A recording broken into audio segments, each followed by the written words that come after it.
The 1980s unfurled themselves like a fevered tapestry, loud with riotous colors and embroidered with the threads of rebellion.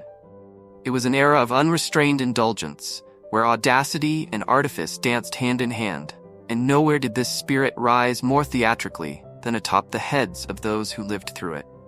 There, amidst clouds of hairspray and defiant strands, the hair grew and grew and grew, until it seemed to challenge the very heavens. For the women of this wild decade, these towering coiffures were no mere fleeting trend. They were declarations, a monument to their swaggering self-belief and untamed flair. The 1980s were the zenith of music video pageantry, a carnival of sound and spectacle, where titans like Madonna, Cyndi Lauper, and the sequined demigods of glam metal strutted in all their radiant disarray. And with their hypnotic charisma, they shaped the world of fashion and beauty like gods shaping clay. These figures loomed larger than life, and their hair loomed even larger, each defiant curl and back-combed crest a manifesto of their otherworldly spirit. Women, entranced by this wild pageantry, sought to seize that same reckless magic for themselves. They teased their hair into tempestuous crowns, crimped it into waves that rippled like enchanted fields, and fluffed it to volumes so vast it seemed the very stars would entangle themselves in their manes. And through doorways they moved, hair-brushing lintels like wings poised for flight, trailing a breath of glamour and a hint of the electric storm from which they'd emerged. To craft the grandiose coiffures of the era required far more than a comb and the trembling murmur of hope. It demanded an arsenal, a stratagem, a determination to defy the very laws of nature itself. For in that decadent age, a veritable eruption of alchemical concoctions burst forth from the imaginations of the cosmetic chemists, promising a towering splendor of locks to all who dared seek it. Thus, the unassuming bathroom cabinet transformed into a trove of promise and potency.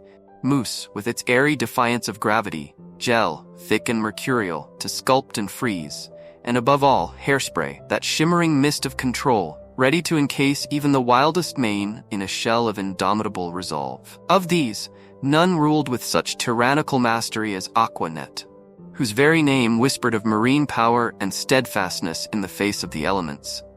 A legend among the elixirs, it rendered the wearer's crown impervious to rain, wind, and the unspoken cruelties of the world, ensuring that even as storms battered and days frayed, a woman's hair remained not merely intact, but magnificent, a testament to the unwavering reign of artifice over the chaos of nature. The hair tools of that bygone era were like sorcerers' wands, capable of conjuring towering crests and intricate waves that crowned the heads of the bold and the beautiful.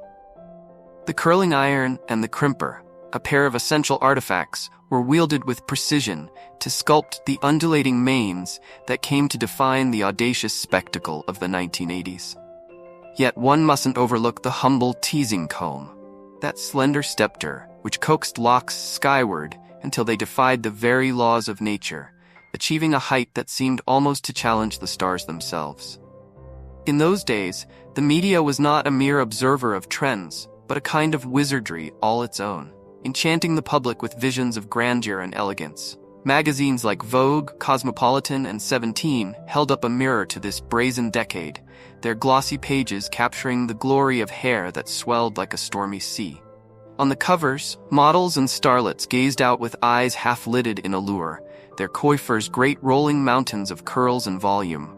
Television screens, too, flickered with commercials that sang the praises of shampoos and potions, promising hair that would not merely exist but would reign, a crown in its own right. The great houses of beauty, L'Oréal, Clairol, Revlon, embarked on campaigns like generals marching to war, their banners unfurled with slogans that whispered promises of untamed magnificence. In these advertisements, women strode forth with a regal confidence, their voluminous manes billowing like banners in a strong wind, as if to say, this is what it means to command the world. The enchantment was not lost on the younger generation, whose eyes were glued to silver screens and flickering films.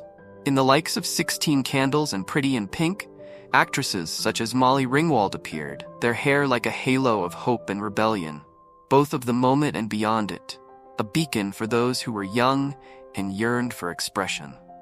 Now, in the hazy light of hindsight, we regard those hairstyles with a mix of wonder and mirth, as if remembering a giant long since faded from the world. The voluminous hair of that age was not merely a fashion, but an emblem, a symbol of a time when all things seemed to swell beyond their ordinary bounds, whether it was the broad shoulders of jackets or the lofty ambitions of youth. There lingers a nostalgia for those days when the spirit of the age was embodied in every lock, every wave, every improbably teased strand. For there was something defiant in those wild, audacious tresses, something that captured an era in which excess and creativity danced hand in hand, daring the world to keep up. If you enjoyed this video, please consider giving it a thumbs up and subscribing to our channel for more content. Also, don't forget to share this video with your friends. We appreciate your support. Bye.